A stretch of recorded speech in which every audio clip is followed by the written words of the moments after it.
Yon, kami ay nagbabalik para sa day number 2 ng ating challenge na trip to Cebu.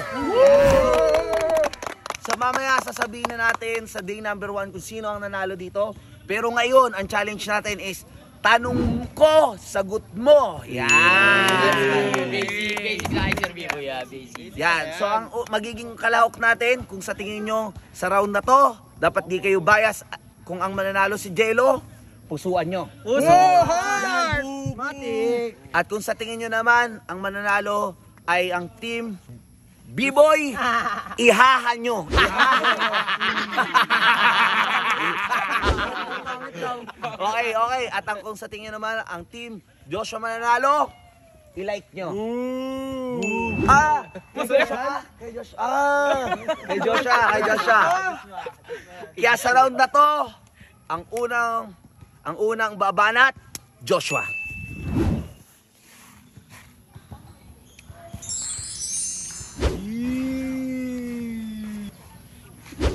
Ako nga pala si Joshua ng Taguig, 24 years old, na naniniwala sa kasabihan na ang tunay na kayamanan ay nasa kabutihan ng puso. Kabutihan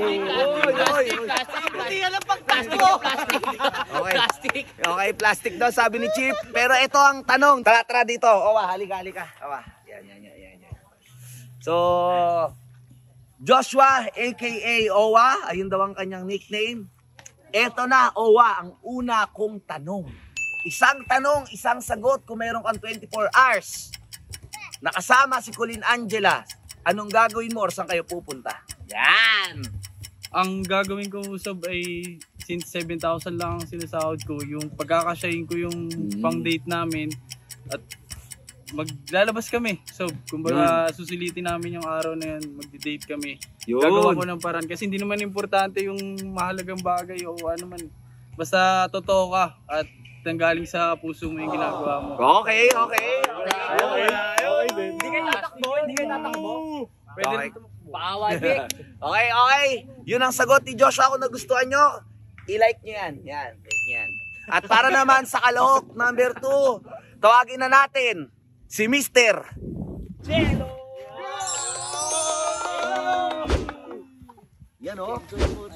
Yan. Magpakilala ka, Jello. Yo guys, ako nga pala si Jello, 19 years old from Las Piñas. Ang motto ko sa buhay is, sometimes you win, sometimes you learn. Sometimes you win, sometimes you learn. Okay? Hindi yung not you lose, kasi kapag natalo ka, may natututunan ka. Kaya halika, Jello. Ready ka na ba sa itatanong ko? Okay. Kung meron kang 24 hours na makakasama si Colleen Angela, anong gagawin mo or saan kayo pupunta? Isa lang masasabi ko dyan, Sob. Ayoko kasi ng 24 hours lang, Sob. Gusto ko araw-araw. Yan, yun lang, wala nang iba? Wala na. Okay, simple lang, okay. Kung nagustuhan nyo yung sagot ni Jello, pusuan nyo yan. Yan. At syempre naman, sa uli nating kalahok na nanggaling sa Team Ganga, walang iba, ipakilala na si Sir B-Boy.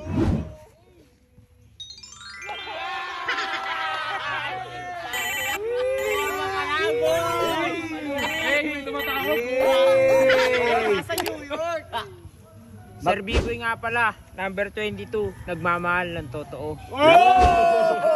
Moto, ano moto mo? Kung wala kang motor shop, meron kang motor rider.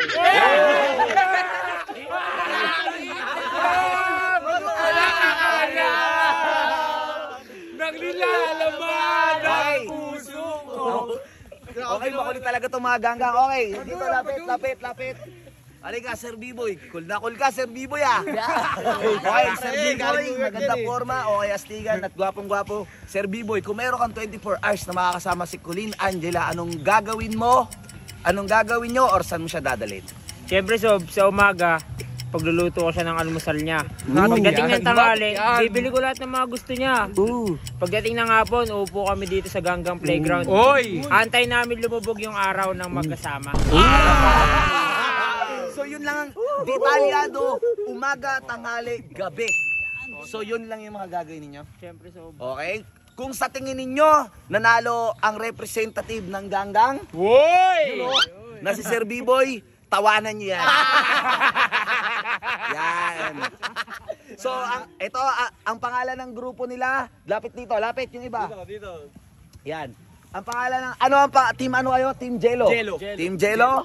Meron naman dito ang Team Joshua ng Taguig. At syempre, ang She's Dating the Ganggang. Si Sir B-Boy. Yan. Kung sa tingin nyo sinanalo dyan, huwag kayong maging bias. At sasabihin ko ang resulta ng ating day number 1. Okay, tatawagin muna natin ang ating third placer. No other than Sir B-Boy. Third place ka. Ayos lang, nag-iisa ka lang naman kay Kulin. Okay, as best friend ng, syempre, best friend kayo ng kapatid ko talaga, off-cam, nakikita ko kung gaano kayo ka-close.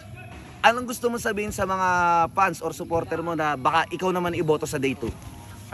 Sana guys, wala kayong kinakampihan na kung kanino talaga ako sinuunan yung nakilala. Sana pagbigay niyo rin yung mga sumunod. Tsaka kung sino yung pogi! At ang ating nagwagi sa day number 1, no other than Jello! At huwag natin kalimutan ang second placer na si Joshua ng Taguig. Yan. Baka may gustong sabihin muna ng ang Team Owa or Team Joshua ng Taguig. Congrats kay Jello. Uy! Congrats! Sport pa rin. Plastic. Okay lang yan. So yun guys, kung sa tingin nyo, sino nanalo dito sa day number 2, huwag kayong maging bias. Yun lang, let's go.